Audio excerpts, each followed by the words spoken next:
The Darjeeling Limited is at the halfway point of Wes Anderson's career so far, and it's hard for me not to appreciate how much his films have evolved. Now, this isn't my first time viewing the Darjeeling Limited, and the first time I watched it, I probably would have made similar complaints to what I've said about the Royal Tenenbaums and the Life Aquatic, except much less eloquently and with much less actual thought put into what I was saying, because both of those things are really hard to accomplish when you're 15. I have a much more appreciation for the Darjeeling Limited second time around. It's kind of like how I watched Spike Jonze's Her, and every time I watch it I realize it's less and less about what I originally thought it was. Except in this case I realized immediately because it's really obvious and I really wasn't paying much attention the first time I watched it. The reason I say this is because there isn't really a plot to the Darjeeling Limited. Of course, there's the IMDb plot blurb: a year after their father's funeral, three brothers travel across India by train in an attempt to bond with each other, but it's really got nothing to do with the actual trip.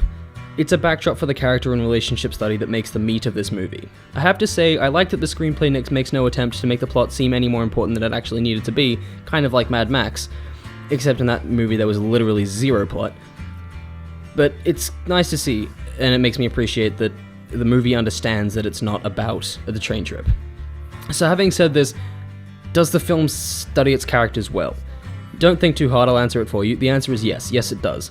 The premise of the Darjeeling Limited's character study is that the three brothers have conflicting personalities and they refuse to accept that they simply don't get along.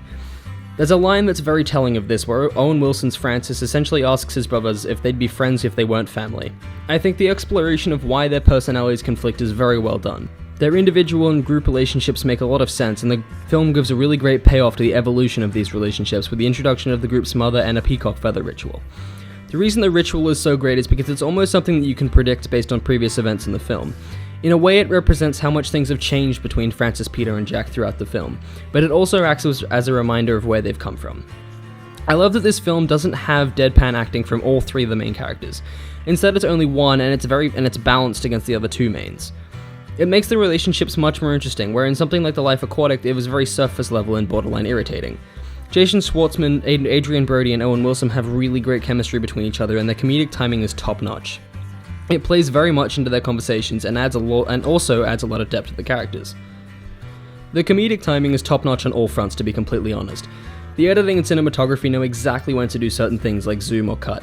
The cinematography is quite unique in that it's much less stationary than Anderson's other movies. The Darjeeling Limited effectively uses zooms alongside the trademark lateral tracking shots and quick pans to get some really amusing imagery. There's a really great uses of sound as well, one particular scene with an airplane, but besides a few standouts, there wasn't really a whole lot of depth to the soundscape. It becomes really obvious on the train, or at least it does when you can finally hear the train. It's literally only music and dialogue for a large portion of the film. Besides this, the Darjeeling Limited forgets that it takes place on the train called the Darjeeling Limited. And this is something that the Hateful Eight nailed. That film never forgot that there was a huge blizzard outside, and so there was always audio in the background of the blizzard. The Darjeeling Limited, on the other hand, remembers every now and again that it's on a train, and it makes it even more obvious when the sound isn't there. Other sound things, I'm impartial to the score. I appreciate the use of instruments from India, but besides that, it feels a little out of place, and it's kind of arbitrary. I like the opening song, but mostly because it sets the stage, and then the music changes to something much more appropriate, and with that normal classic rock that we're so used to from Wes Anderson. Although I don't like this film as much as Rushmore, I do have to say that it is better, so that would make Darjeeling Limited his best movie so far. Although Fantastic Mr. Fox is next, so it won't hold the title for very long.